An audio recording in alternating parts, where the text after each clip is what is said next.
Assalamualaikum warahmatullahi wabarakatuh. Selamat pagi.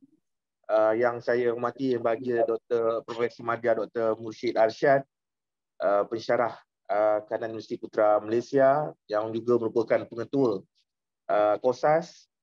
Yang saya hormati semua ketua-ketua jabatan YBK dan semua karyawan-karyawan YBK yang menyertai iaitu kita punya retreat YBK 2022.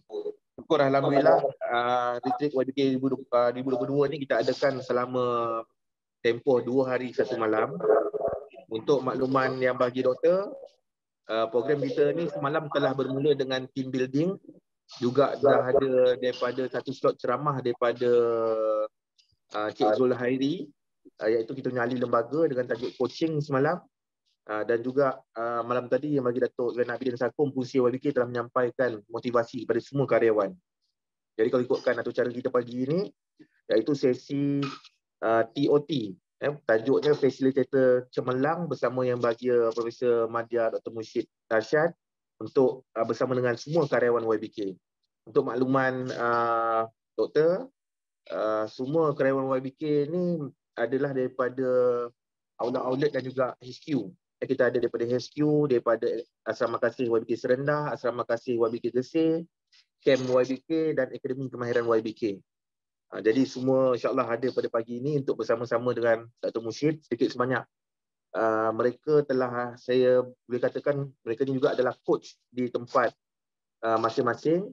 Dan lebih pada hari ini, kita kalau dapat untuk tambah nilai, untuk tambah lagi ilmu tentang facilitator. Dan saya ada maklumkan juga, di akhir nanti mungkin ada sesi soal jawab. Mungkin ada permasalahan-permasalahan yang di tempat mereka tak boleh nak selesaikan, mungkin boleh tanya doktor, minta pandangan dan minta tips daripada doktor lah. Sedikit sebanyak berkenaan dengan tajuk kita pada pagi ini, iaitu TOT, Facilitator Cemerlang. Saya rasa itu saja pembukaan daripada saya. Jadi saya terus serahkan pagi ini, sesi ini kepada yang bagi Dr. Mursyid untuk kita punya sesi TOT Facilitator Cemerlang bersama dengan Dr. Mursyid Arsyad. Silakan Doktor. Okey, bismillahirrahmanirrahim. Assalamualaikum warahmatullahi taala wabarakatuh. Salam sejahtera, selamat pagi semua. Alhamdulillahirabbil alamin. Wassalatu wassalamu ala asyrafil anbiya'i wal mursalin wa ala alihi wa sahbihi ajma'in bi rahmatika ya arhamar rahimin. Yang dimuliakan, yang berbahagia Datuk Zainal Abidin Sakum yang turut bersama-sama kita, ayahanda kita ya, bersama-sama kita pada pagi ini ya. Semangat beliau. Alhamdulillah, berikan tepukan kepada peneraju nakhoda kita, Yayasan Basmi Kemiskinan. Terima kasih yang bagi Datuk kerana sudi bersama-sama. Tidak lupa juga sahabat kita, Pengurus Besar Tuan Syahran Nizam, orang muda, orang berwawasan. Tahniah, saya pun dengar good news. So kita sama-sama ucapkan tahniah lah kepada beliau, bertambah besar di keluarga YBK ni. Alhamdulillah, insyaAllah. Tidak lupa juga kenalan-kenalan yang ada pada hari ini, ketua-ketua jabatan YBK, seterusnya, saudara-saudari, tuan-tuan dan perempuan yang dirahmati Allah SWT. Alhamdulillah, YBK ni bukan asing lagi. Ni ramai muka familiar ni. Ustaz Syaiful kan. Selain daripada di dalam Zoom ni, dia juga turut ada di dekat Pasar Karat di Bangi kan. Muka beliau yang hebat rupanya. Memang nama ternama ni, insyaAllah. Saya gurau je. Dan juga kita ada Puan Halimatun. Yang ramai kat sini. Tuan Audi dan semua yang ada bersama-sama yang tak sempat saya sebutkan nama seorang-seorang ya. Alhamdulillah. Jadi syukur pada Allah SWT. Macam mana yang saudara Syarihan maklumkan tadi, sebenarnya inilah merupakan platform yang sebenarnya selain daripada platform YBK menyediakan latihan untuk tuan-tuan dan puan saudara-saudari, sebenarnya ini bukan satu penghargaan sebenarnya. Bukan senang nak sampai Melaka kan. Kan? Itu sebenarnya satu juga merupakan kelebihan yang diberikan sebagai usaha YBK untuk meningkatkan motivasi tuan-tuan dan puan saudara-saudari hari ini, insyaAllah. Okey, jadi apa khabar semua hari ini? Sehat? Baik, Alhamdulillah. Alhamdulillah. Kita buat aktiviti sikit boleh? Bagi semangat sikit YBK kita hari ini. InsyaAllah YBK ni luar biasa hebatnya. Sebuah NGO yang saya sangat kagumi kan. Saya memang sibuk hari ni sebenarnya. Tapi nak jadi rezeki macam mana pun kan. Alhamdulillah. Kan Tuan Syahran kata boleh online pun okey. Alhamdulillah. Okey, saya cuba untuk buat yang terbaik pagi ni walaupun secara online, insyaAllah.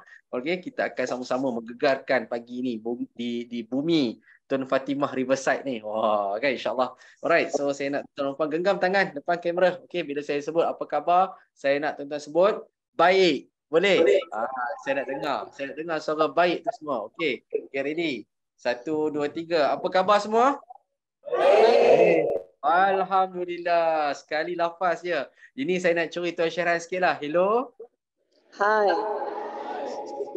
Hello, hello? Hai, hai. Hello, hello, hello? Hai. Hai, hai, hai. Hai, hai, hai. Hello, Hello. hello, hello. Nasib baik. Hello, hello, hello. Kalau bye, bye, bye Tuan Syarhan, kita mungkin boleh tamatkanlah fikiran ini. InsyaAllah. Okey, jadi pagi ni saya akan sentuh sedikit. Tak banyak, cuma lebih kepada input sebenarnya. Saya yakin dan percaya semua di sini hebat-hebat. Ini cuma kita nak tune sikit je. Nak tune sikit. Orang kata kan. Jadi sebab yang penting kan, kita kena bersama-sama untuk menjayakan agenda, memastikan bahawa YBK ni kekal unggul menjadi NGO cemerlang untuk membantu komuniti kita, insyaAllah. Ya, orang tua jalan bertongkat, hutan jauh nampak dekat. Kalau kita semua sepakat, harimau di hutan mampu kita ikat, insyaAllah. Okay, alright. So kita mulakan bincang kita pagi ni. Jadi saya kongsikan tuan-tuan dan puan-puan di skrin. Okay, kita akan kongsikan sedikit lah tentang macam mana yang dikatakan tentang serta cemerlang kerja komuniti gemilang. Jadi ini adalah bagaimana kita membincangkan tentang topik yang sebenarnya berkait dengan bagaimana kita menjadi facilitator, apa yang perlu kita lakukan, apa kaedah TOT yang sebenarnya kita boleh gunakan dan semestinya akhirnya adalah klien kita. Saya namakan klien sebab klien ni boleh jadi komuniti. Komuniti ni besar. Kan saya pinjam ayat Tuan Syarhan.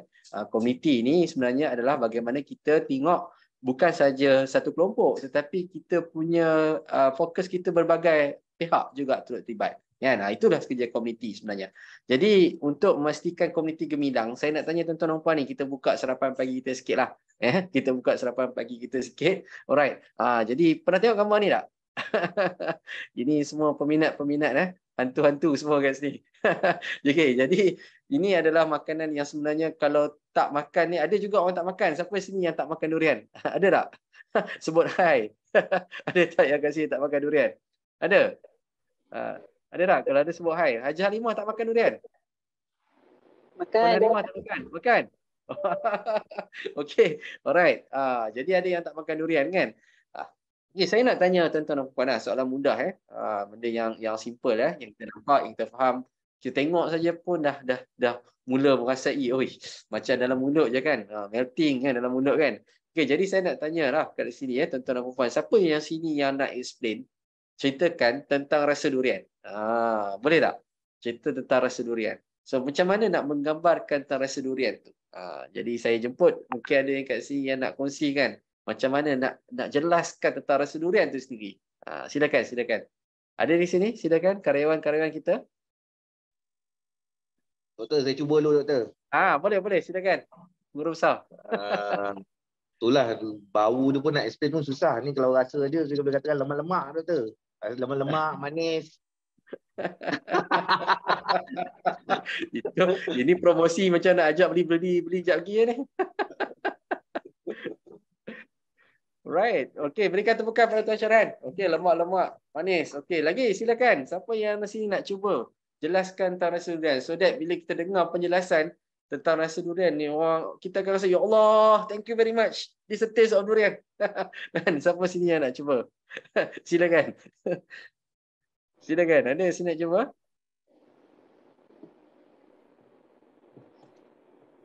Saya cuba Odi nak doktor. cuba. Silakan Odi. Tuan Odi kita. Silakan.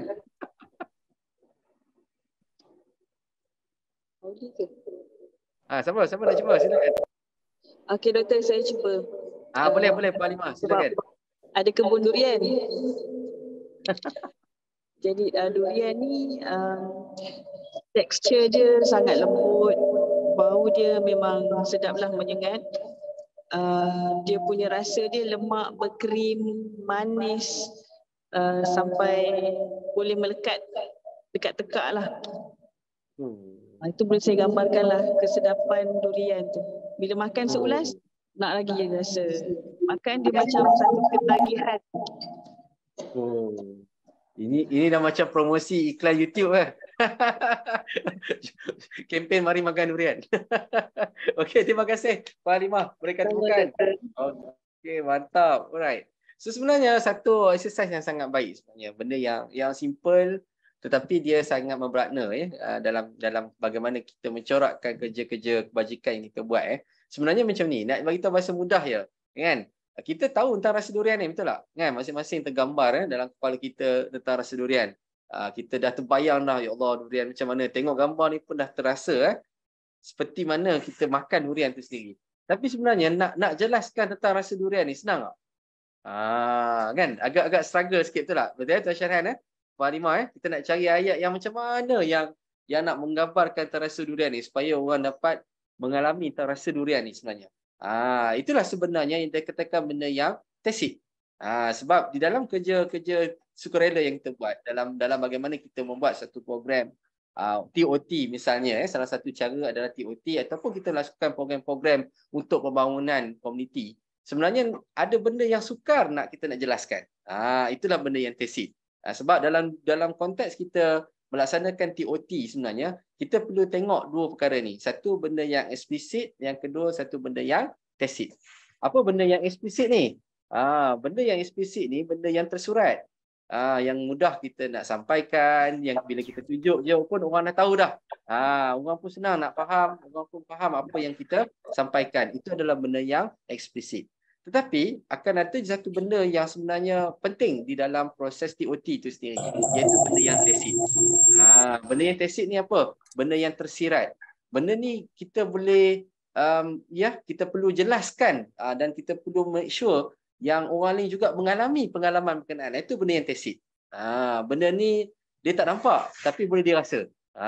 Boleh dirasai benda tak nampak tapi boleh dirasai. Sebab benda yang tacit ni adalah benda yang sebenarnya perlu, kemahiran ni kita perlu ada sebagai pembimbing, sebagai karyawan, sebab kita nak melakukan program-program yang berkaitan dengan pembangunan komuniti, pembangunan masyarakat. Jadi penting untuk kita ada benda yang tacit ni. Sebagai contoh, benda mudah. Siapa yang dekat sini IKEA lovers? Suka pergi IKEA kan? Hashtag saya IKEA ketat-ketat. Ada kat sini? Ada tak? Kan? Kalau kita pergi IKEA kan, contohlah kita beli kerusi kan? So kita beli kerusi. Saya tahu kerusi ni memang benda sensitif sebab dekat parlimen pun banyak kerusi juga. Dan kerusi ni memang jadi rebutan. Saya gurau je. So kita beli kerusi. So kerusi, jadi kita tengok kerusi ni kan, oi cantik kerusi ni. Kan kita pun belilah bawa balik rumah. Kan kita bawa balik dan kita pun excited lah. Kita pun buka lah wrapping kan, tak sabar kan. Okay, so bila kita dah buka wrapping tu, kita nak cari benda yang pertama. Penting sebelum kita buat apa-apa. Apa benda yang kita perlu cari bila kita buka wrapping setelah kita beli kerusi dari IKEA? Apa benda yang pertama kita cari? Manual. Okay, Tuan Audi dia memang IKEA lovers. Sebab dia memang selalu beli barang kat IKEA. Kita cari manual, betul? Kalau tak ada manual ni gelap dalam masa depan kan. Kan? Jadi maknanya dekat sini nak menunjukkan bahawa pentingnya kena ada manual. Dan kita pun ikutlah manual. Ikutlah step by step kan. 1, 2, 3. Akhirnya kursi yang dibeli tu jadi meja. Jadi kursi ke jadi meja? Jadi kursi lah kan. Kalau jadi meja, maknanya salah pasang lah tu. Kan? Jadi maknanya benda tu adalah benda yang eksplisit. Benda yang kita boleh sampaikan. Memang dalam kerja-kerja pembangunan, kerja-kerja sukarelawan, memang kita akan banyak bermain benda yang eksplisit. Tapi sebenarnya kita kena faham, di dalam usaha untuk membangunkan pengetahuan, sikap dan juga kemahiran individu, perlu kita masukkan elemen tacit. Tacit ni maknanya kita sebagai facilitator, kita kena bersama-sama dengan mereka. Teknik dia. Kita perlu bersama-sama dengan mereka, memahami apa yang mereka inginkan, cuba untuk kita inlinekan apa yang kita nak sampaikan dengan apa yang mereka inginkan. Nak kena cari titik pertemuan tu. Dan kadang-kadang ada benda yang pengalaman pembelajaran tu mereka sendiri kena alami. Mereka sendiri kena alami. Jadi maknanya bila pengalaman tu ada, dan secara langsung dia boleh belajar dan boleh juga kita cuba untuk memenuhi, accommodate proses pembelajaran tersebut, insya-Allah tacit tu akan berlaku. Jadi nak bagi tahu yang bahawa nak jadi facilitator, nak jadi orang yang menjadi karyawan yang menggerakkan TOT ni sebenarnya memerlukan persediaan yang rapi. Maksud dia perlu ada benda yang eksplisit, selain benda-benda eksplisit kena ada benda yang tacit. Jadi contoh macam durian tadilah. Lepas ni kalau tengok durian, insya-Allah ingatlah saya hashtag #P2P lah. Saya telah berjaya mengubah perspektif anda hari ini insya-Allah. Kan jangan makan seorang-seorang #PM2P. Alright. Jadi inilah sebenarnya benda yang tacit Sebab bila kita lihat dalam konteks klien kita, kita pun banyak menjadikan klien kita ni sebagai satu perkara yang kita boleh tambah baik kebahagiaan dan juga konten yang kita sampaikan, terutamanya dengan TOT yang kita lakukan. So sebagai contoh kita sebagai penggerak komuniti kalau kita menyantuni golongan belia, bermakna kita sendiri pun kena mahirkan benda tu. Sebab kita nak berhadapan dengan mereka, kita nak melakukan benda yang tacit, betul tak kan? Benda yang tacit. Jadi bila benda yang tacit ni sebenarnya kita pun kena mahir seperti mereka. Jadi maknanya TOT ni bila kita nak buat, kita kena buat homework. Nampak? Kita kena buat homework. Jadi tips pertama dia untuk menjadi TOT yang cemerlang, yang hebat, gemilang dan terbilang tetapi tak menghilang adalah perlu kita menjadikan benda ni sebagai homework kita. Kita kena perlu tahu. Apa yang kita perlu tahu? Pertama, kita kena mahir dalam IT dan digital. Sebab klien kita sekarang ni pun mencabar, mereka juga mahir. Kan? Mereka juga mahir dalam penggunaan IT. Mungkin mereka tak sepenuh mahir, mungkin separuh mahir, tetapi sekurang-kurangnya kita juga mahir dalam penggunaan IT dan juga digital. Itu penting. Kita kena persiapkan diri kita supaya kita nampak relevan. Nampak? So, dan pada sama juga, kita sebagai facilitator juga kita kena mahir dari segi aspek pentadbiran, kewangan dan kepimpinan. Penting. Sebab benda ni juga merupakan perkara yang diperlukan oleh anak muda. Kan? Kalau kita tengok kajian, Tuan Syarihan juga banyak terlibat dengan gerakan-gerakan belia. Kita dapati dapatan kajian mendapati bahawa ramai golongan belia pada hari ini, terutama dari indeks belia kan, skor indeks dia agak sederhana kat sini. Ramai yang nak memimpin, tapi bila dipilih sebagai pemimpin kan rasa malu pula nak memimpin. Macam tu pula kan. Dia rasa macam kesediaan untuk memimpin masih lagi sederhana. Right, dia tak rasa lagi bahawa perlunya untuk dia tampil ke depan. So maknanya peranan kita sebagai karyawan ni selain kita menjadi pengkarya seni untuk mencorak dan mewarna-warnikan masyarakat kita, mengindahkan masyarakat kita, masa sama juga kita kena melahirkan lebih ramai lagi. Ramai lagi pemimpin-pemimpin muda yang akan datang untuk bersama-sama membantu kita dan juga bersama-sama juga menggerakkan komuniti. Itu peranan kita dalam TOT ni. Yang ketiga, mahir menyelesaikan masalah. Right? Kita kena ada skills ni. Sebab ramai yang bila kita buat program-program TOT, program bangunan kan, kita hanya bagi mereka input. Tetapi kita tak melahirkan mereka sebagai orang yang bijak untuk mengambil risiko, menilai risiko, menyelesaikan masalah dan akhirnya dapat keluar daripada konflik. Nampak? Maknanya kunci dia adalah kemahiran untuk menyelesaikan masalah. Jadi TOT sebagai pekaryawan, kita kena ada kemahiran ini. Kemahiran macam mana kita nak cuba kalau apa-apa aktiviti yang kita buat kan, menjurus kepada bagaimana cara mereka untuk menyelesaikan masalah. Itu penting. Contohlah kan, bila mereka ada tahu buat keputusan, insya-Allah mereka boleh menyelesaikan masalah. Baik dari segi aspek kemiskinan. Betul tak kan? Kalau kemiskinan ni sebenarnya memang tak ada orang yang miskin pun. Semua orang kaya di sisi Allah SWT adalah orang-orang yang memiliki bagaimana dia menjaga hubungan dengan Allah, menjaga hubungan dengan manusia. Itu amalan dia yang bawa tu sebenarnya yang dia kaya. Tetapi sebenarnya bukan kita ni miskin tak, tetapi sistem tu yang memiskinkan kita. Ayat. Sebenarnya maknanya kita kena make sure supaya mereka keluar daripada kompon berkenaan. Sebab sistem tu menyediakan yang mengatakan dia orang ni miskin kan. Macam Tuan Syarhan selalu cerita dengan saya kan. Kadang-kadang orang kampung, orang bandar dia ada kereta, kurang-kurang kereta Myvi ke, kereta kancil kan. Kurang-kurang ada kereta tapi kenapa dia miskin? Sebab sistem yang meletakkan dia miskin. Kan? Contoh orang asli di luar bandar kan. Pada dia tak perlu pun kereta, tak perlu pun rumah besar. Pada dia dah gembira dah. Dia tanya awak miskin? Tak, saya tak miskin. Kan? Maknanya menunjukkan bahawa bagaimana pendekatan kita supaya kita bimbing dia untuk menyelesaikan masalah. Itu perkara ketiga kita kena ada lah skills ni. Yang keempat, ni penting juga, kemahiran dalam pengurusan data. Ni penting. Walaupun kita sebagai facilitator kita banyak berhadapan dengan orang individu, kita kena juga mahir menguruskan data. Maknanya maklumat-maklumat yang kita perolehi, contoh bila kita ke PPR kan, pengalaman lepas bersama dengan tim YBK dan YBK cukup indah kita buat beberapa program siri mobile school kan. Jadi maknanya contoh dengan adanya data daripada PPR Lembah Subang itulah yang kita jadikan asas untuk kita rangka apakah program-program yang sesuai untuk mereka. Nampak? Kalau contohlah kan, kalau kita masih lagi nak provide tuition tak nak dah sebab banyak tuition. Macam mana kita tahu banyak tuition? Sebab kita ada data. Maknanya dekat sini kita bergerak dengan data. Ya, supaya bila kita ada asas untuk kita rancang program-program pengisian-pengisian TOT kita. Itu yang nombor 4. Nombor 5, kena ada karisma. Bukan karisma kapur tau. Itu zaman saya dengan Tuan Syirhan, zaman Tuan Puan Limatun kami dululah kan. Coach Fatahir. Sekarang orang tak sebut dah kan. Karisma kapur tak ada dah benda tu. Tak ada dah. Sekarang ni dia semua cerita hebat-hebat semua sekarang ni kan. Paling tidak pun Audi Falik dia dah like dah page Iman Troy. Itu yang pastilah kan. Jadi maknanya dia kena ada karisma, karisma dan juga memiliki kemahiran komunikasi. Sebab penting ya, kita sebagai TOT ni, kita sendiri yang kena ada karisma kita sebagai facilitator. Nampak kan macam mana kita nak bentuk karisma kita ni? Kita kena ada pengetahuan. Kita kena tahu dengan isu-isu semasa. Apa lagi yang kita perlu ada? Kita kena ada kemahiran. Dan yang paling penting sekali adalah bagaimana sikap kita menepani mereka. Itu penting sebab kita punya klien ni macam-macam rupa. Betul tak? Kan? Ada yang gembira, ada yang tak gembira, ada yang happy. Ya, silakan Tuan Syirhan. Ada soalan tu, Betul. silakan. Baru ni Datuk ada sentuh juga berkenaan dengan dia galakkan semua karyawan ataupun anak-anak asrama ditekankan untuk setiap seorang digalakkan untuk ada 10 kemahiran. Sebab tu tadi Doktor sebut tu tadi. Jadi itu juga salah satu target YBK lah. Maksudnya setiap pegawai YBK ni kena multitasking.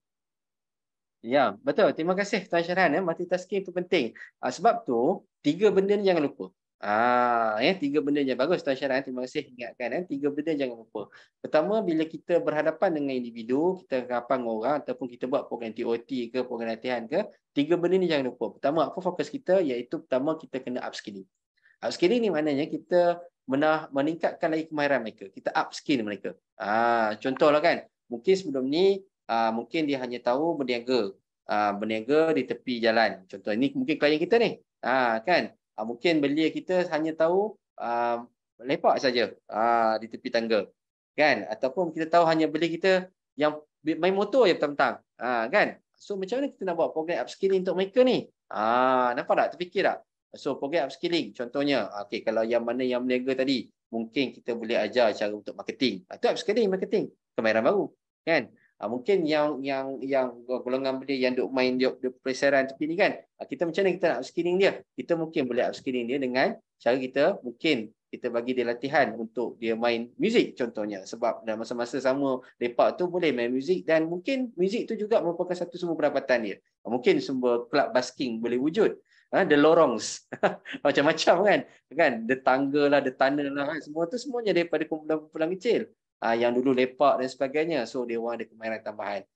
Dan yang macam tadi main motor kan. Mungkin dengan adanya program upskilling kita buat, mereka tahu bagaimana nak salurkan kemahiran mereka. Rupanya YBK ada juga ya program-program pembangunan kemahiran ni. Nampak? Masuklah kepada ni kan program-program macam ni. Kita akan develop your skill dan sebagainya. Jadi contoh-contoh. Maknanya upskilling itu penting. Yang kedua, kena ada program reskilling. Reskilling ni maknanya macam mana kita mengasah balik bakat mereka. Dia macam pensel. Bila bekerja dengan komuniti ni, bekerja dengan manusia ni, macam ibarat antara pensel dengan pengasah. Kan? Pensel ni kita boleh guna. Kan? Tapi lama-lama kelamaan, pensel tu akan tumpul. So, tulisan tu cantik tak? Dia tak jadi tak cantik. Dia still boleh menulis, tapi tak cantik. So, macam mana nak jadikan pensel tu relevan untuk digunakan lagi? So, kita akan gunakan pengasah. Maknanya peranan kita ni untuk mengasah lagi bakat mereka. Kita reskillkan mereka. Ya, kita memperbanyakkan lagi kemahiran-kemahiran dan juga mengasah lagi apa yang mereka miliki. Mungkin sekarang ni mereka hanya tahu contohlah kan multitasking kan. Multitasking ni adalah proses reskilling.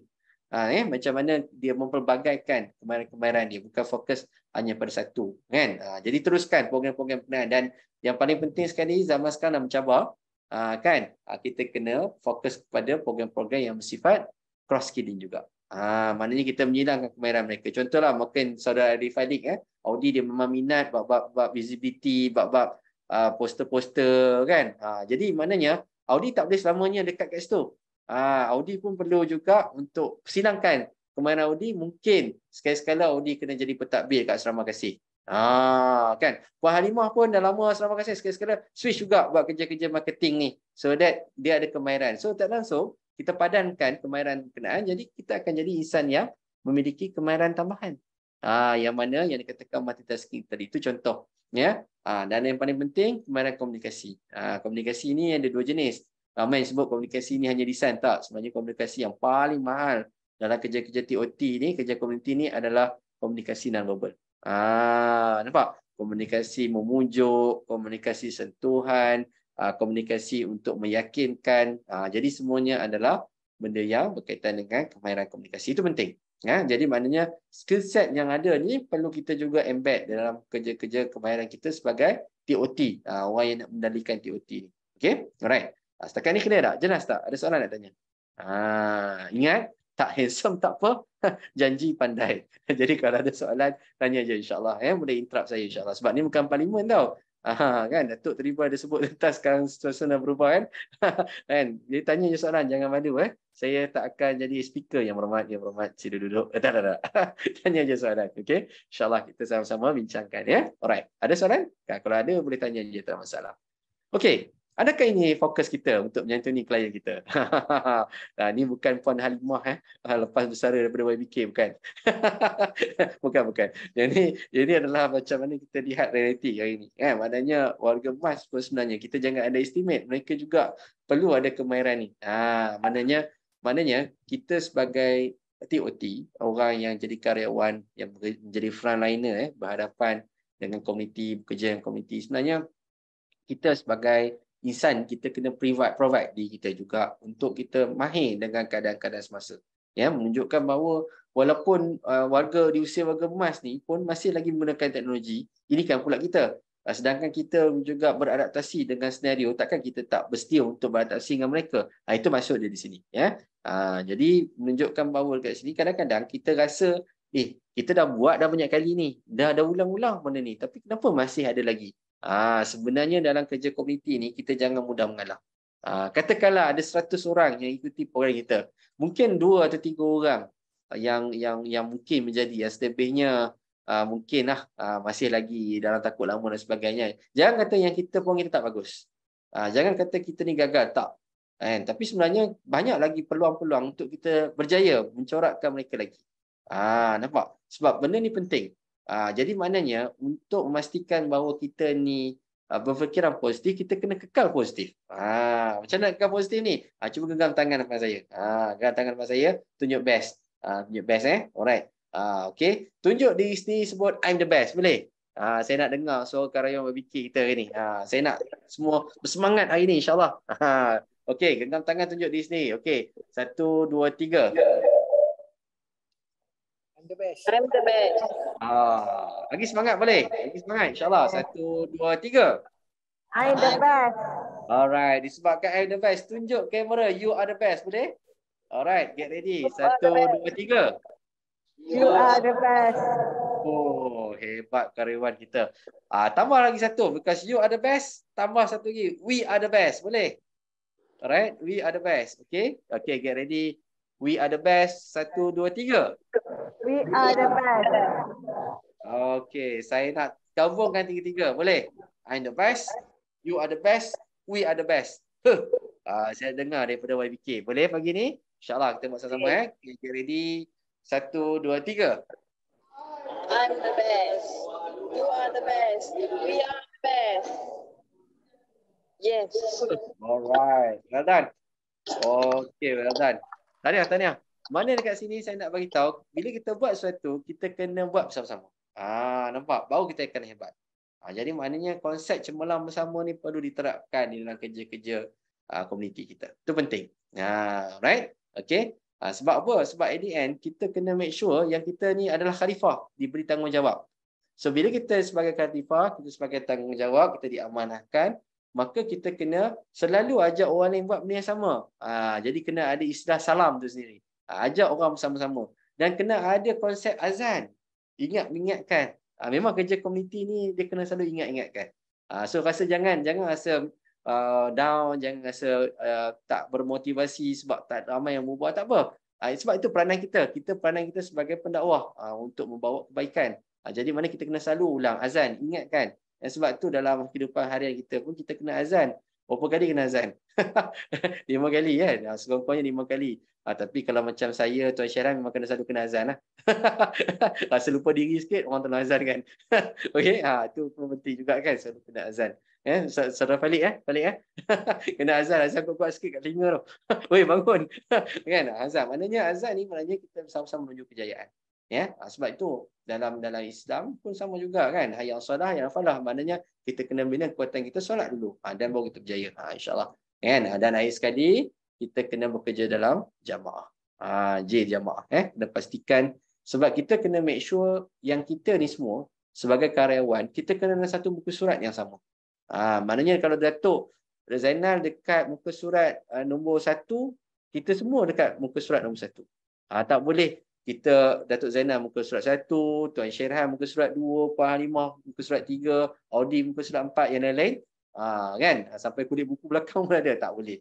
Kita kena berada dalam satu muka surat yang sama. Barulah agenda yang kita lakukan, barulah berkesan dan kita mencapai apa yang kita inginkan. Alright. Itu maksud dia tentang bagaimana kita perlu bekerja bersama-sama dalam agenda TOT. Jadi, ini adalah tips sebenarnya. Sebagai karyawan. Sebab kita ni macam-macam kerja kita kena buat. Kan? Semua rencam, macam-macam ad hoc kan. Tapi sebenarnya penting untuk kita tengok mana yang prioriti pada kita. Kalau ada satu benda yang memang segera kena buat dan benda itu penting, do it now. Jangan tangguh-tangguh lagi. Kan penat bekerja untuk orang, sekarang biarkan orang bekerja untuk kita. Jangan itu. Tak boleh, kita kena selalu bekerja untuk orang. So maknanya kita buat benda tu segera, penting, do it now. Tapi kalau benda tu penting tapi tak urgent, tak segeralah, kita boleh decide bila kita nak buat. Susun betul-betul bila kita nak buat kan. Akhirnya kita kena buat sebab dia penting, tapi dia tak segera. Dan ada benda yang mungkin segera, memang segera kena buat, tapi dia taklah penting tapi segera kena buat. Waktu ni kita kena delegate, waktu ni kita kena bekerja sama-sama kan. Mintalah bantuan, aturkan, koordinasikan. Itu semuanya adalah kemahiran-kemahiran yang perlu ada sebagai facilitator. Dan kalau benda yang tak penting, tak penting, tak urgent pula tu, delete. Tak payah fikir lah. Sebab benda tu yang akan kadang-kadang mungkin kita rasa benda priority, sebenarnya tak priority pun pada kita, tak penting pun pada kita, tak segera pun pada kita. Jadi itulah kemahiran-kemahiran yang boleh kita buat. Mungkin persediaan kita sebagai karyawan untuk melakukan kerja-kerja ataupun melakukan program-program pembangunan komuniti. Alright, jadi maknanya macam saya kata tadi lah, bila kita dalam organisasi ni, kita kena letak kita ni dalam satu muka surat yang sama. Kan? Kena, sebab apa? Dalam konsep kerja-kerja komuniti ni, dia kena fikirkan yang memang kena ada harapan. Kita kena ada harapan. Kita harapan pun maknanya bila kita berharap, kita berdoa kepada Allah, maknanya kita ada usaha. Maknanya kita nak buat sesuatu tu. Sebab bila kita usaha, pasti akan ada jalan. Pasti akan ada penyelesaian. Pasti ada sesuatu hikmah daripada apa yang kita lakukan. Itu sebenarnya yang membuatkan kita ni belajar. Nampak? Maknanya kita belajar ni bukannya kita belajar daripada secara formal lah, tak. Kadang-kadang kita belajar dari pengalaman kita. Dan juga mungkin pengalaman daripada orang lain. Benda tu juga yang akan memberikan kita pengetahuan untuk kita belajar. Dan sebagai karyawan, anda pun juga orang yang mewarna-warnikan, yang menceriakan komuniti, yang mencorakkan komuniti. Sebab itulah istilah karyawan tu dipilih oleh YBK. Sebab nak menceritakan tentang betapa pentingnya peranan kita sebagai ejen yang menjadi pencorak kepada kejayaan, melakar kejayaan komuniti kita. Itu hebatnya istilah karyawan tu. Okey. Pernah tengok nak gambar ni? Saya nak tanya tuan-tuan Nopal lah. Pernah tengok nak gambar ni?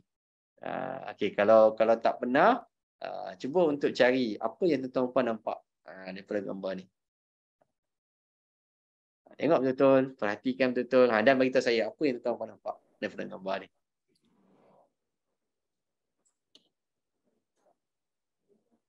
Silakan. Rakan-rakan kita ramai kat sini. Kita ada Puan Zawiyah, kita ada Liza, kita ada Cik Aswad. Silakan. Apa yang tuan-tuan nampak ni? Syafiqah? Kan? Apa yang tuan-tuan nampak daripada gambar ni? Wajah. Macam apa? Wajah satu bantua. Kemudian yang kedua daripada tepi perempuan muda. Okey, gambar perempuan. Okey, yang pandang ke tepi kan. Okey. Alright, terima kasih. Yang lain-lain silakan.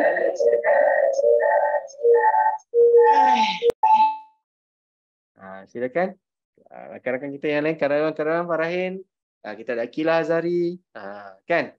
Okey, apa yang nampak di gambar ni? Kamil pun ada. Yang main Kamil. Alright, Kamil. Nampak apa Kamil?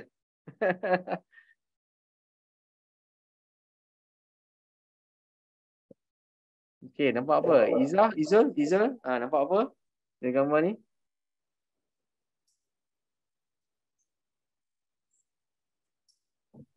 Apa yang tuan-tuan nampak di gambar ni? Nampak perempuan pakai topi. Oh, ke tepi.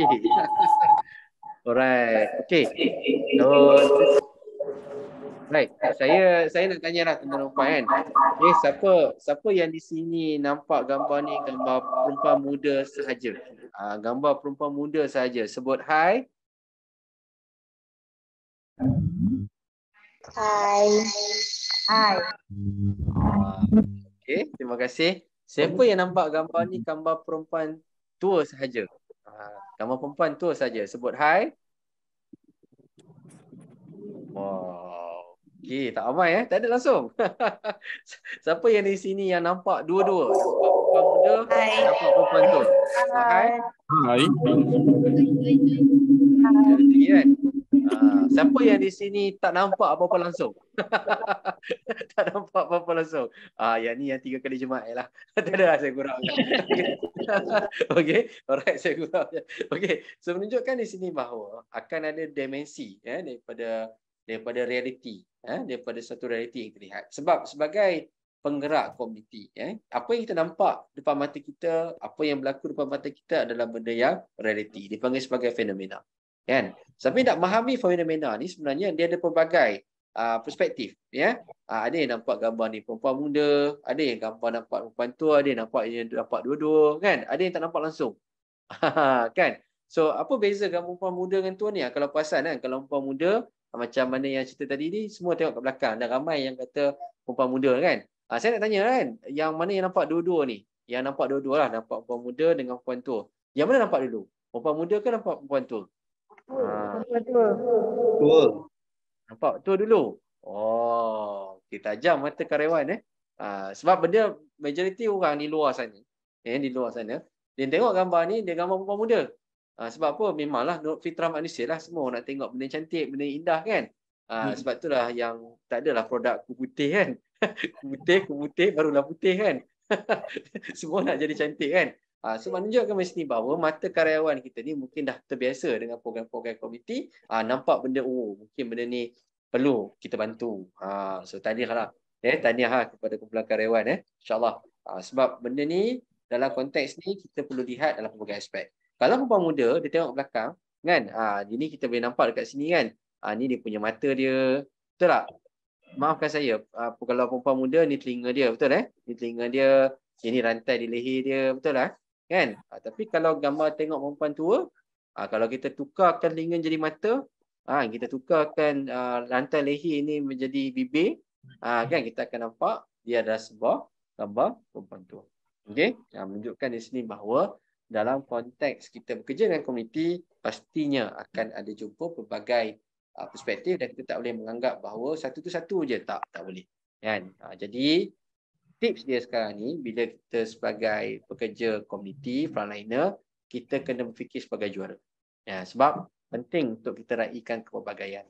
Okey, walaupun kita ni ada kemahiran, walaupun kita ada pengetahuan, tapi kita perlu meraihkan pandangan mereka komuniti, sebab mereka yang tahu tentang apa yang berlaku tentang diri mereka. Jadi bagaimana kita meletakkan, memasukkan diri kita ataupun empati dengan keadaan mereka. So kena selalu berfikir sebagai juara. Jadi macam semalam saya difahamkan ada program bimbingan, betul tak? Sebenarnya penting juga selain bimbingan perlu ada pementoran. Dalam kerja TOT perlu juga ada pementoran. Dan juga kita juga sebagai kita dengan klien, kita juga perlu ada this kind of process. Traditional mentoring mungkin antara kita dengan orang yang kita bimbing. Kita mungkin dia menganggap kita ni orang yang banyak membantu mereka dan kita pun juga nak belajar daripada mereka kan. Saya tak langsung mungkin mentoran secara one to one ni dipanggil sebagai traditional mentoring. Mungkin juga kita boleh buat program TOT yang bersifat group mentoring.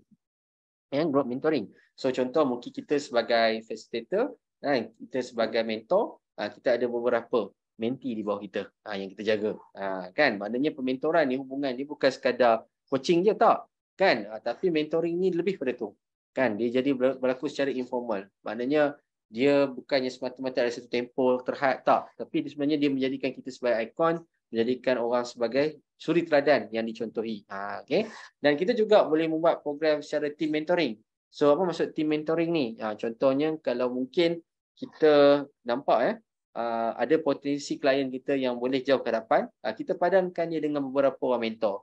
Mungkin mentor kemahiran, mentor kepimpinan, kan kita akan ada beberapa orang mentor yang menjadi yang membantu dia sebagai mentee. Dan juga kita boleh gunakan pendekatan reverse mentoring. Maknanya reverse mentoring ni kadang-kadang kita bukan kita semata jadi mentor. Kan kadang-kadang kita jadi mentee.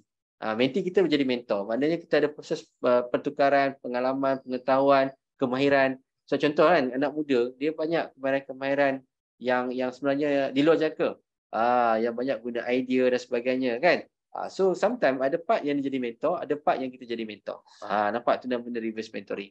Dan selalunya sekarang ni pun kita dengan adanya teknologi kita boleh gunakan e-mentoring. E-mentoring ni merupakan proses yang mana kita boleh gunakan pemantauan, kita boleh berhubung dengan mereka secara dalam talian. Itu sebenarnya contoh-contoh bimbingan yang kita boleh gunakan di dalam pementoran. Ya, so maknanya dekat sini bahawa sebagai facilitator kita perlu kena ada kemahiran mentoring. Penting, ya. Alright. Kita tak dibayar untuk buat mentoran ni. Ada siapa yang buat mentoran ni dapat allowance daripada YBK? Tak ada, kan? Kita tak dibayar. Tapi kalau kita buat, insya-Allah komuniti sejahtera. Ya, insya-Allah. Alright. So, dalam konteks ni, okay, kita sebagai pemimpin kita kena make sure yang kita ni bekerja dengan orang. Jadi maknanya kita sebagai karyawan, kita ni sebenarnya ada aset dalam bank, aset orang ni. Kita ada. Kan? So macam mana kita nak bangunkan kemahiran kita, dan masa sama juga kita ada networking. Sebab tu pentingnya pementoran tu sendiri. So pementoran ni sebenarnya akses yang dimiliki oleh mentor ni sebenarnya adalah akses kita. Sebagai contoh kan Tuan Syirhan kan, dia mentee kepada Datuk Zainal contohnya. Kan? So maknanya segala akses networking yang dimiliki oleh Datuk Zainal sebenarnya adalah kelebihan kepada Tuan Syirhan. Sebagai contoh. Betul tak kan? Sebab bila kita ada pementoran ni, proses pembangunan aset dalaman dan luaran ni dia cepat. Dan insyaAllah akhirnya dia akan bentuk 5C tu lah. Kita lebih kompeten, kita lebih confidence bekerja. Walaupun kita muda, walaupun kita kurang pengalaman, tapi dengan adanya bimbingan dan juga support sistem yang kuat, insyaAllah karakter juga kita dapat develop. Kan? Kita akan bina networking dan of course akhirnya kita akan caring lah. Kita akan bina kasih sayang kita. Sebab penting kita dalam YBK ni, kita perlu menyantuni orang. Kita perlu ada elemen kesayangan. Akhirnya kita akan menyumbang lah kepada benda yang baik. Ini adalah tips yang saya boleh kongsikan kepada semua. Untuk macam mana kita menjadikan bahawa proses untuk melahirkan lebih ramai lagi insan-insan yang hebat. Sebenarnya saya ada banyak benda nak kongsi, tapi masa mencemburui. Tapi tak apa. Saya cuba untuk berkongsi dengan tuan-tuan dan puan juga. Saya kongsikan sekali lagi di skrin. Okey. Maafkan saya kongsikan balik di skrin. Okay, alright. Okay, alright. So maknanya dalam konteks perubahan komuniti ni, okay, kita kena percaya apa kita buat. Maknanya bila kita buat sesuatu, kita kena percaya apa kita buat. Sebab tu rukun negara pertama sekali kepercayaan kepada Tuhan. Kalau rukun iman pun sama juga, kan? Kan percaya kepada Tuhan. Sebab penting ya. Kita kena ada kepercayaan yang bahawa kita boleh mampu untuk buat yang terbaik untuk membantu komuniti kita. So bila kita ada kepercayaan, baru wujud perasaan cinta. Apa yang kita buat, love. Kan? Bila kita perasaan love, cinta untuk buat apa yang kita buat, dia akan wujudkan happiness. Kita gembira. Bila kita rasa kita passion apa yang kita buat, kita akan happy. Bangun pukul 3 pagi pun tak apa. Tak tidur malam nak sediakan makanan untuk gelandangan pun tak apa. Sebab dia happy dia buat. Kenal tak John Lennon? John Lennon ni yang gitaris kumpulan The Beatles. Ni zaman Datuk Zainal lah. Kamil lah, bukan zaman Kamil tau. Zaman kami kita zaman Rafa Iman, Iman Troy kan. Okey. Okey, mutual respect ni maknanya happiness ni John Lennon John Lennon waktu dia kecil mak dia selalu cakap you mesti happy with your life every day kan, sampailah John Lennon besar kan, you must happy with your life. So bila dia pergi sekolah kan, cikgu dia tanyalah John Lennon kawan-kawan nak jadi apa kan. So mestilah kawan-kawan kata saya nak jadi engineer, saya nak arkitek, saya nak jadi lawyer, saya jadi karyawan kan.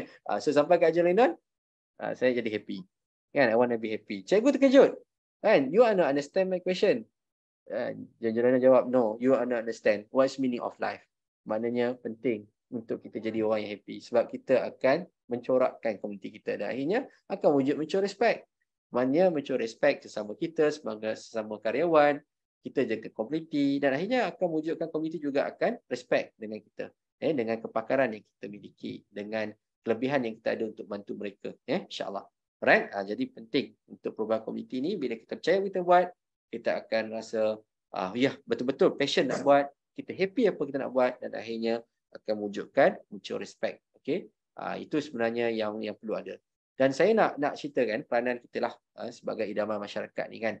Jangan rasa sedih lah kan. Tapi yang penting kita kena cuba buat yang terbaik. Okey, sebab dalam konteks jadi karyawan ni, kalau kita ada pilihan, kita kena pilih yang terbaik. Itu kata kunci ni. Kalau ada pilihan, kita kena pilih yang terbaik. Tapi kalau tak ada pilihan, kita kena buat yang terbaik. Nampak beza Kalau ada pilihan, kita pilih yang terbaik. Kalau tak ada pilihan, kita buat yang terbaik. Sebab apa? Sebab kita nak jadi yang nombor satu ni. Kan? Peranan kita ni, kalau kita ada dekat komuniti, kita rasa sangat disegani dan tapi kalau kita tak ada kan, kita ditangisi. Kan tutur air mata mengalir sebab kami tak ada kan. Bila lah kami datang, contoh kan. Sebab apa? Dalam wall dekat sekolah bila masuk kat dinding saya ingat lagi kan, membentuk Ihsan Kamil. Tu insya-Allah lah Kamil lah tu. Kan? Okey, disegani dan tak ada ditangisi.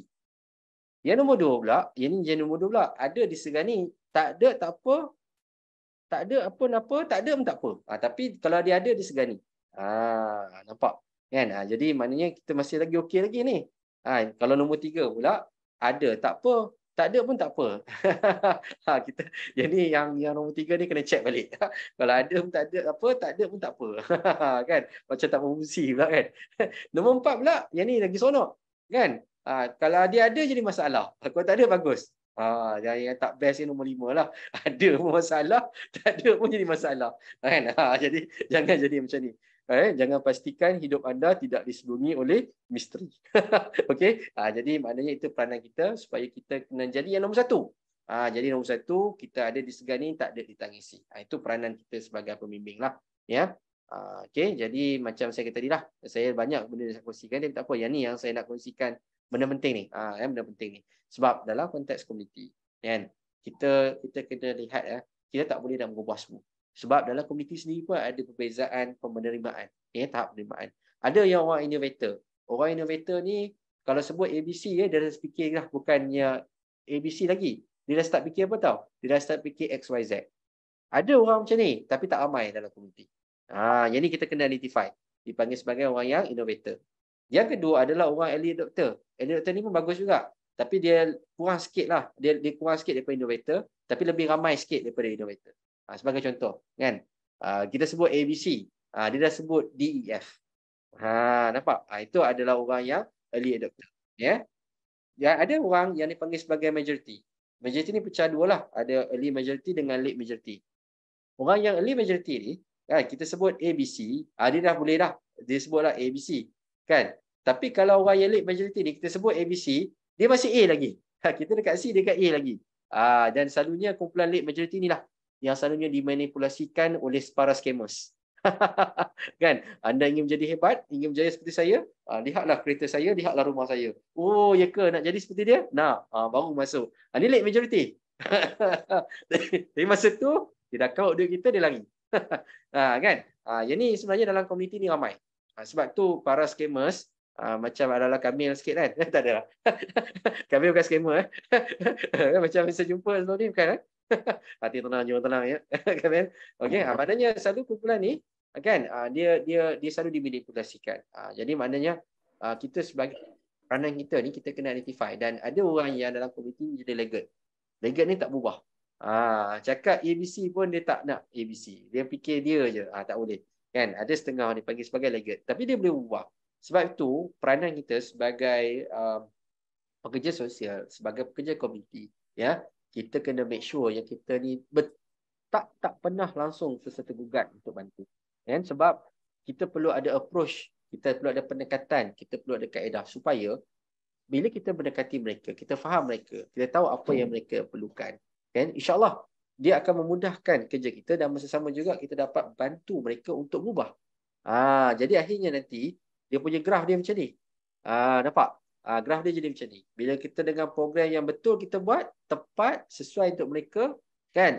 Kita akan lebih melahirkan lebih ramai innovator, ramai early adopter, dan saya tak langsung akan mengurangkan lead majority dengan laggard ni. Barulah tak ramai kena scam. Kan? Okey. Itu adalah contoh bagaimana kita cuba untuk melakukan program-program supaya ada perubahan dalam komuniti itu berlaku. Ya, itu penting. Ingat, ini peranan kita. Ini ikrar kita. Ikrar kita sebagai karyawan. Pertama, kita kena jadi ejen perubahan. Itu penting. Apa saja yang berlaku, kita akan menjadi orang yang membantu mereka untuk berubah menjadi lebih baik. Kan? Kita kena jadi orang yang menjadi penghubung sumber. Kenapa penghubung sumber ni? Katakanlah kita mungkin tak familiar dengan benda-benda yang kita buat di tajuk kita. Tapi kita tahu macam mana kita nak channelkan mereka. Nak salurkan mereka kepada siapa. Individu, agensi mana yang sesuai. Kita kena jadi penghubung sumber. Ya? Kena bantu proses. So kalau dia dalam konteks ni dia sukar untuk develop ataupun mungkin ada halangan dan sebagainya, kita kena bantu. Ini peranan kita sebagai karyawan. Kita menjadi pembantu proses dan paling penting sekali kita akan menjadi penyelesai masalah. At the end kita akan membantu mereka untuk menyelesaikan masalah kita. Masalah dia. InsyaAllah. Itu peranan-peranan yang perlu ada di dalam konteks kita sebagai pemimpin. Jadi maknanya dalam konteks ini, penting jugalah untuk kita pastikan komunikasi kita dengan klien kita tu penting, kena jaga. Dan paling penting sekali ingat, dalam kerja sosial ni peluang terbaik hanya datang sekali. So take it, jangan tangguh-tangguh. Kan, jadi macam tupai. Tupai kan, dia nak lompat. Tupai ni memang pakar lompat-lompat ni. Siapa yang mengiktiraf tupai sebagai pakar melompat-lompat ni? Adakah Presiden Persatuan Tupai-Tupai Malaysia? Tak kan? Manusia yang mengiktiraf tupai ni sebagai pakar melompat. Betul tak? So tupai ni dia lompat daripada dahan A ke dahan B. Dia lompat ke atas ke, lompat sama level ke, lompat ke bawah. Tupai dia akan lompat ke atas. Sebab apa? Sebab dia tahu kalau dia miss dahan ni, dia ada dahan lagi. Dia miss dahan ni, ada dahan lagi. Kalau miss juga, tanah tak lari. Kan? Tu Cik Suhail berada kat sini kan, dia ready dah kan? Tanah tak lari. Sebab sepandai-pandai tupai melompat, akhirnya tidak jatuh ke tanah jur. Nampak? So maknanya nak jadi hebat, you must to put T here to get there. If not, you'll be here. Kan? Tulis perkataan dekat dalam kertas. H-E-R-E. Here. Tulis cantik. H-E-R-E. Here. Betul tak? Tapi kalau letakkan T kat depan, if you put T there, dia akan jadi there. Dia tak akan jadi here lagi. Maknanya, kita sebagai karyawan, kita kena jadi T. T itu apa? It's a tactical, tara, terbaik, terdalam, terhebat. Cek perkataan Melayu bahasa Inggeris. Perkataan yang mula dengan huruf T. Maknanya, take it. Ada peluang, go ahead. Jangan tangguh-tangguh lagi, insyaAllah. Masa mencemburui kita, Tuan penceramah kita lepas ni kan, Tuan Suhail kita pun dah ready kan. Tapi jelah Tuan Suhail bukan skamer. Alright. So maknanya insyaAllah kita akan sambung pembincangan kita lagi depan ni. InsyaAllah mungkin mangkasa akan datang. Jadi saya bukalah kepada soalan, nak tanya silakan. Mungkin ada masa baki seminit dua ni. Kalau ada soalan silakan, insyaAllah. Baik, silakan kalau ada soalan nak tanya. Silakan kalau ada apa-apa soalan, mungkin di pihak di camp ke, di outlet ke, jika ada masalah-masalah yang sukar diselesaikan ke, ada masalah nak tanya ke, boleh dapatkan solusi daripada Dr. Mursyid berkenaan dengan facilitator, macam mana cara kita nak mengurus ada masalah pelajar ke, bolehlah tanya pada Dr. Mursyid. Ruang yang ada ni, silakan.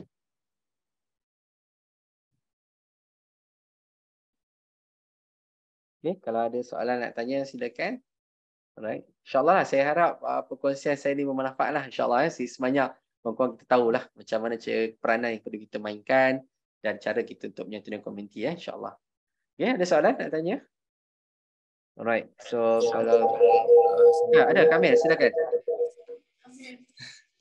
Saya Muhammad Kamil. Saya nak tanya sebab dulu saya duduk di Asrama Kasih, kira bawah yayasan ni lah kan. Tak dengar? Ya, silakan. Oh, saya nak nak tanya macam mana, sebab saya akan berjumpa dengan junior-junior asrama saya.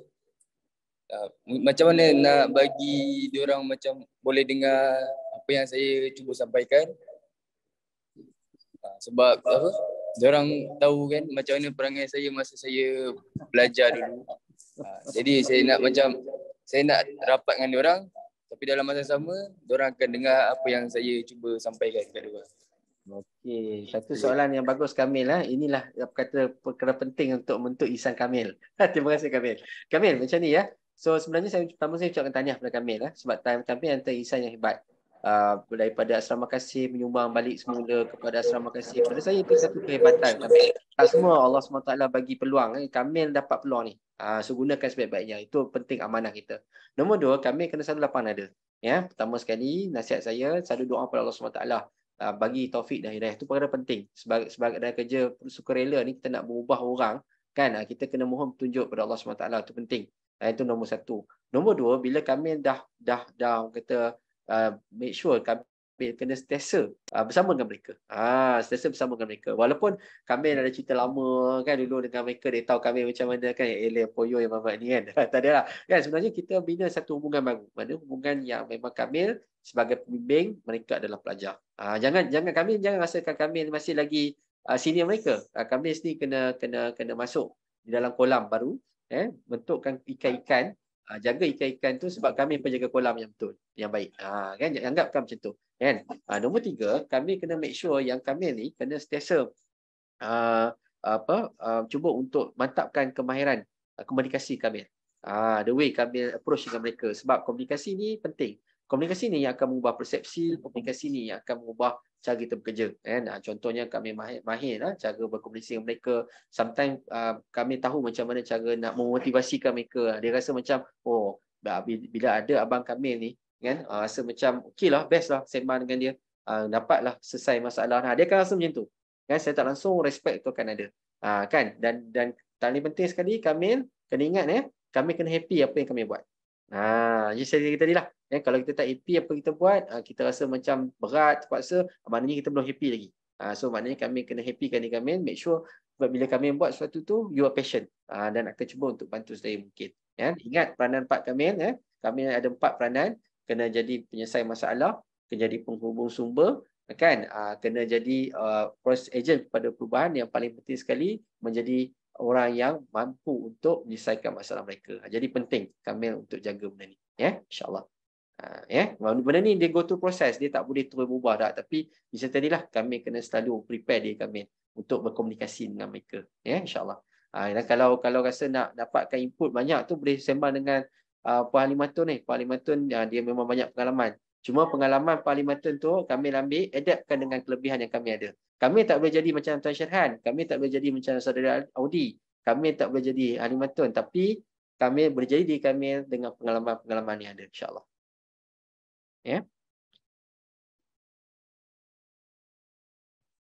Okey, ada soalan lagi? So, kalau tak ada soalan, saya semasa pun dah running out. Kesian Tuan Suhail dah tunggu kan? Saya pun mohon maaf lah kalau ada salah dan silap dan sebagainya. Terkasar bahasa dan sebagainya. Apa yang baik Tuan SWT, yang buruk itu datang daripada Kamil. Kelemahan saya sendiri. Jadi, insyaAllah kita jumpa lagi pada masa akan datang. Alright. Okey, kita sama-samalah kekalkan tekad kita, insya-Allah. Inilah peranan kita penting, angkut-angkut terbang tinggi, mati disambar si burung merbah, biar bertangkup bumi dan langit, namun semangat karyawan untuk YBK kita tak akan berubah, insya-Allah. Teruskan semangat, teruskan momentum, anda insan hebat, anda insan berjaya. Insya-Allah kita bertemu lagi di masa akan datang. Terima kasih. Saya pulangkan semula kepada saudara Syarhan. Terima kasih kepada Profesor Madya Dr. Mursyid Arsyad di atas sesi yang sangat saya rasa bersemangat pagi inilah. Terima kasih banyak Doktor. Tak pernah tak semangat. Inilah Dr. Mursyid kita, tak pernah tak semangat, sentiasa semangat. Sentiasa bersemangat. Doktor, saya nampak apa yang ditekankan oleh doktor tadi sangat cantik dan ini saya rasa input-input yang memang sangat diperlukan oleh semua karyawan YBK, terutamanya yang 4 peranan akhir tadi tu. Jadi ini 4 peranan akhir tadi tu adalah antara yang perlu ada pada setiap karyawan YBK dan perlu memahamilah antara 4 tu. Jadi sekali lagi bagi pihak Yayasan Basmi Kemiskinan, ucap terima kasih kepada Profesor Madya Dr. Mursyid Arsyad untuk sesi pada pagi ini. InsyaAllah doktor, saya akan jumpa doktor dalam masa terdekat ni untuk minta sign sijil nanti. Kita dah sediakan sijil, nanti jumpa doktor. Dan baru ni dalam mesyuarat bersama dengan pengurusan YBK, kita ada berbincang untuk kerjasama dengan KOSAS. Jadi nanti saya akan bawa tim pendidikan yang diketuai oleh Puan Liza dan juga saya bawa tim daripada asrama Puan Halimah untuk kunjung hormat doktor di KOSAS. InsyaAllah kita nak bincang untuk program CSR 2023 untuk asrama kasih YBK, insyaAllah. Alhamdulillah. Terima kasih. Kecil tapak tangan, satu KOSAS kami tadahkan. InsyaAllah. Sedia bantu. Baik. Okey, terima kasih Prof dan terima kasih semua. InsyaAllah kita terus ke sesi seterusnya lepas ini. Dan terima kasih sekali lagi kepada Prof Dr. Mursyid Arsyad. Terima kasih.